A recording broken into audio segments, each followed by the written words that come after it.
সুপ্রিয় শিক্ষার্থীবৃন্দ, কেমন আছো তোমরা? আশা করি অনেক অনেক ভালো আছো, তাই না? আমিও কিন্তু খুব ভালো আছি।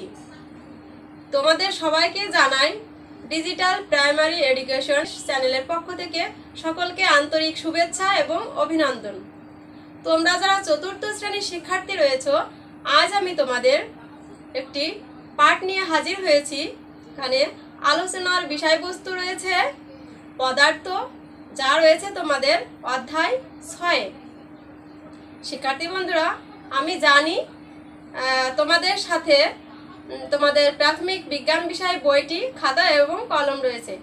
তার আগে তোমাদের কাছে আমি আমার পরিচয়টা দিই। আমি সুইট সরকার, সহকারী শিক্ষক, 6 নং জিকে সরকারি প্রাথমিক বিদ্যালয়, শালিখা, মাগুরা।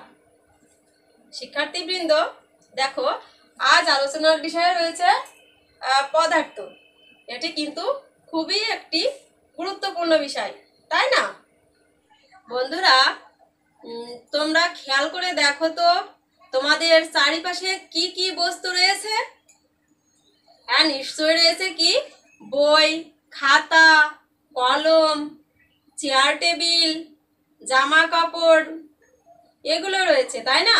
বন্ধুরা, তোমরা কি জানো যে এগুলো সবই কিন্তু পদার্থ দিয়ে তৈরি, তাই না?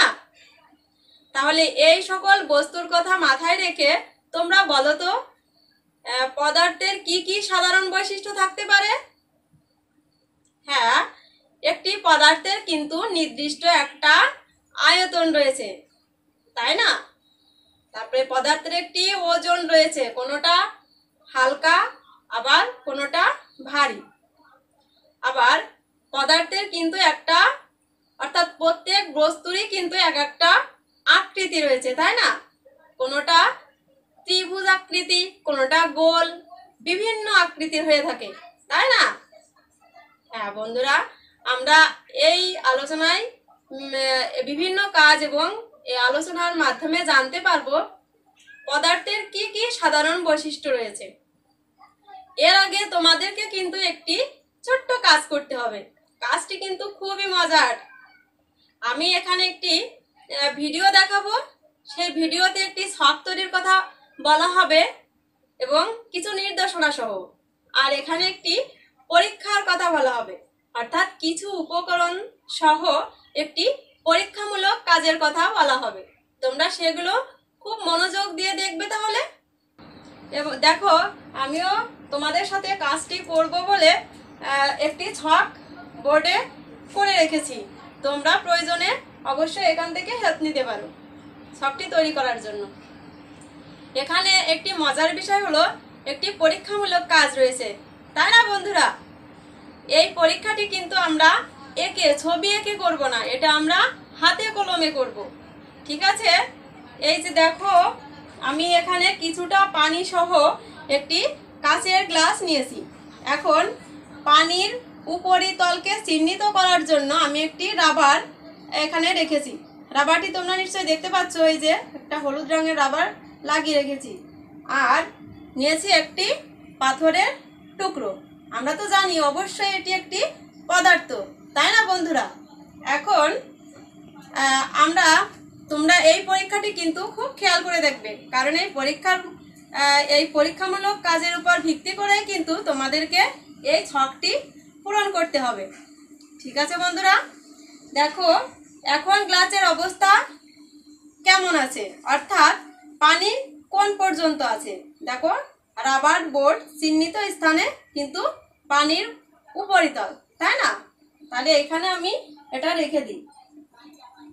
এইবার এই পাথরের টুকরোটি আমি এখানে, তোমরা পাথরের টুকরো বা মার্বেল দিয়েও করতে পারো, আমি এই গ্লাসের ভিতরে রেখে দিলাম। বন্ধুরা, খেয়াল করে দেখো তো কি ঘটেছে। পানির উপরিতল কিন্তু আরো একটু উপরে উঠে এসেছে, তাই না? তাহলে এই উপরিতলটা আমি এই কলমে দিয়েই চিহ্নিত করছি। দেখো তোমরা একটু খেয়াল করে, এই যে আমি এখানে একটি চিহ্ন দিয়ে রেখেছি। এইবার দেখো বন্ধুরা, আমি যদি পাথরটি উঠিয়ে নিই তাহলে কি ঘটছে। দেখো পানির উপরিতল কিন্তু আবার পূর্বের অবস্থায় ফিরে এসেছে, অর্থাৎ রাবার পর্যন্ত নেমে এসেছে। বন্ধুরা, এইবার আমরা এই ছকের কাজটি করব। তোমরা খেয়াল করে দেখো, ছকের 1 নম্বরে আছে পানিতে পাথরের টুকরা বা মার্বেল দেওয়ার পূর্বে পূর্বে গ্লাসের অবস্থা কেমন ছিল, তাই না? এইখানে কিন্তু আমাদের ছবি আঁকতে হবে। তোমরা যেমনই পারো অবশ্যই ছবি আঁকার চেষ্টা করবে, ঠিক আছে বন্ধুরা? 2 নম্বরে আছে পাথরের টুকরা বা মার্বেল দেওয়ার পর, এবং 3 নম্বরে আছে পাথরের টুকরা বা মার্বেল সরিয়ে নেওয়ার পর। এবং এখানে যা করতে হবে দেখো, গ্লাসে পানির উপরিতল, অর্থাৎ ছবি এঁকে গ্লাসে পানির উপরিতল চিহ্নিত করতে হবে, ঠিক আছে বন্ধুরা? এই যে ছকটি এঁকেছি আমি কিন্তু তোমাদের সঙ্গে কাজটি করব, তোমরা অবশ্যই খাতায় এটি করবে। তাহলে শুরু করি।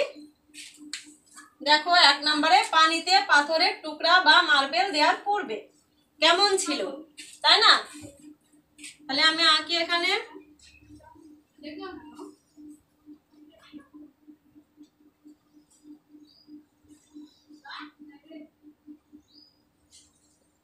যেমনই হোক তোমরা কিন্তু অবশ্যই ছবিটি আঁকার চেষ্টা করবে। পানি নিশ্চয় এই পর্যন্ত ছিল বলে আমি মনে করছি, তাই না? এরপরে দ্বিতীয় গ্লাসে কি পাথরের টুকরা বা মার্বেল দেওয়ার পর, তাহলে সেটি মাথায় রেখে আমরা ছবিটি এঁকে ফেলি যে গ্লাসের অবস্থা তখন কেমন ছিল।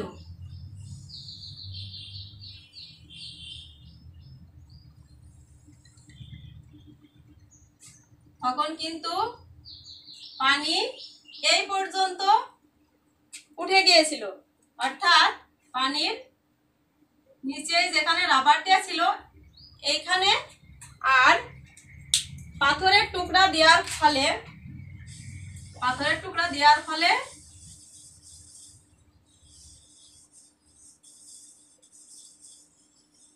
পানি উপরিতল কিন্তু এই যে এই সীমানা পর্যন্ত হয়েছিল, তাই না বন্ধুরা? এবার দেখো 3 নম্বরে পাথরের টুকরা বা মার্বেল সরিয়ে নেওয়ার পর কি ঘটেছিল, তোমরা একটু মনে করো।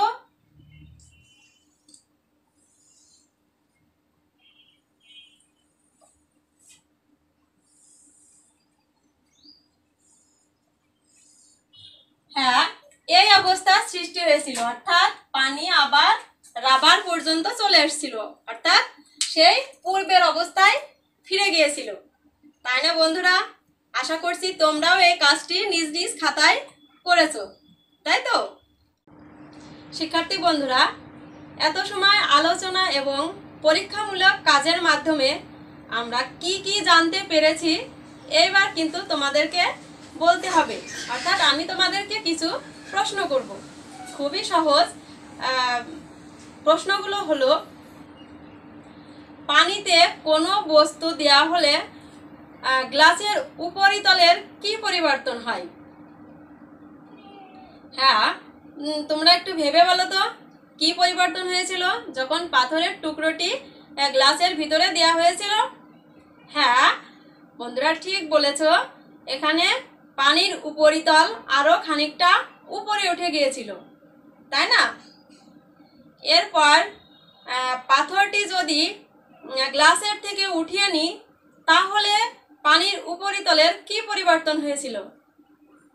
হ্যাঁ বন্ধুরা, মনে করো তো, পানির উপরিতল আবার নিচে নেমে আসছিল, তাই না? অর্থাৎ রাবার ব্যান্ড পর্যন্ত চলে আসছিল।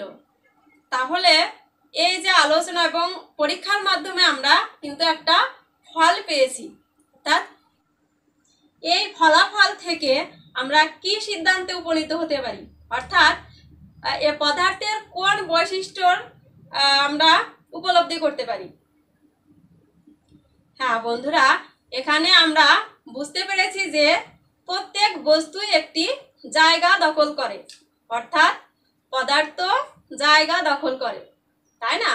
এইবার আমরা একটি ছোট্ট ভিডিও দেখব এবং সেগুলো খুব মনোযোগ সহকারে দেখো এবং মনে রাখার চেষ্টা করো। ঠিক আছে বন্ধুরা? আলোচনা। পর্যবেক্ষণ থেকে নিচের বিষয়গুলো নিয়ে চিন্তা করি। 1. পানিতে কোনো বস্তু দেওয়া হলে পানির উপরিতলের কি পরিবর্তন হয়? 2. বস্তুটি সরিয়ে নেওয়া হলে পানির উপরিতলের কি পরিবর্তন হয়? 3. ফলাফল থেকে পদার্থের কোন বৈশিষ্ট্য আমরা অনুমান করতে পারি? ফলাফল: যখন গ্লাসের পানিতে পাথরের টুকরা বা মার্বেল দেওয়া হয় তখন পানির উপরিতল রাবার ব্যান্ড চিহ্নিত স্থানের উপরে ওঠে। আবার পাথরের টুকরা বা মার্বেল সরিয়ে নিলে পানির উপরিতল রাবার ব্যান্ড চিহ্নিত স্থানে নেমে আসে। এই পরীক্ষাটি থেকে আমরা এই সিদ্ধান্তে আসতে পারি যে পাথরের টুকরা বা মার্বেল পানির মধ্যে নিজের জন্য জায়গা দখল করেছে। শিক্ষার্থী বন্ধুরা, আজ এই পরীক্ষা এবং আলোচনার মাধ্যমে আমরা জানতে পেরেছি যে পদার্থ জায়গা দখল করে, তাই না? অর্থাৎ প্রত্যেক পদার্থ কিন্তু তার নিজ নিজ জায়গা দখল করে। যেরকম একটি বই যদি টেবিলের উপর রাখা হয়, দেখো টেবিলের উপর যদি রাখা হয়, এই বইটি কিন্তু টেবিলের উপর একটি জায়গা দখল করে রেখেছে। অর্থাৎ একই সময়ে এই জায়গাটি অন্য কোনো পদার্থ কিন্তু দখল করতে পারবে না। ঠিক আছে বন্ধুরা? আর কোনো পদার্থ যতটুকু পরিমাণ জায়গা দখল করে তাকেই বলা হয় ওই পদার্থের আয়তন। কঠিন পদার্থের আয়তন আমরা ঘন সেন্টিমিটারে বা মিটার এককে প্রকাশ করে থাকি এবং তরল পদার্থের একক আমরা মিলিলিটার বা লিটার এককে প্রকাশ করে থাকি। শিক্ষার্থী বন্ধুরা, পদার্থের আয়তনও কিন্তু এই পদার্থের একটি বৈশিষ্ট্য। আমরা এখন আরও একটি ভিডিও ক্লিপ দেখব এবং সেগুলো অবশ্যই মনোযোগ সহকারে দেখে মনে রাখার চেষ্টা করব। ঠিক আছে বন্ধুরা? শিক্ষার্থী বন্ধুরা, আজ এই আলোচনার মাধ্যমে আমরা কি কি জানতে পেরেছি আরও একবার মনে করার চেষ্টা করি। ঠিক আছে বন্ধুরা? তোমরাও মনে করো। হ্যাঁ, আজ আমরা আলোচনার মাধ্যমে জানতে পেরেছি যে প্রত্যেক পদার্থেরই কিন্তু কিছু সাধারণ বৈশিষ্ট্য রয়েছে। আর আরও জানতে পেরেছি যে আয়তন কি। আরও জানতে পেরেছি কি বলো তো? হ্যাঁ, প্রত্যেক পদার্থই যে জায়গা দখল করে এটা কিন্তু আমরা পরীক্ষার মাধ্যমে প্রমাণ করতে শিখেছি, তাই না বন্ধুরা? খুবই মজার ছিল পাঠটি, তাই তো? এবার আমি তোমাদেরকে কিন্তু একটি বাড়ির কাজ দিতে চাই। তোমরা খাতা এবং কলম নিয়ে প্রস্তুত হও। দেখো, বাড়ির কাজ আমি এখানে বোর্ডে লিখে রেখেছি। বাড়ির কাজ: পদার্থ জায়গা দখল করে তা প্রমাণ করো এবং কি কি পর্যবেক্ষণ করেছো তা লিখো। শিক্ষার্থী বন্ধুরা, আমি আবার বলছি, পদার্থ জায়গা দখল করে তা প্রমাণ করো এবং কি কি পর্যবেক্ষণ করেছো সেগুলো খাতায় লিখো। শিক্ষার্থী বন্ধুরা, আমি আশা করছি আমি আজ যে পরীক্ষাটি করে দেখিয়েছি তোমাদের, তোমরা নিজ নিজ বাড়িতে অবশ্যই নিজেরাই করে দেখবে এবং কি কি পর্যবেক্ষণ করেছো সেগুলো নিজেদের খাতায় খুব সুন্দর করে লিখবে। ঠিক আছে বন্ধুরা? আজ এই পর্যন্ত। ভালো থেকো সবাই, সুস্থ থেকো, নিরাপদে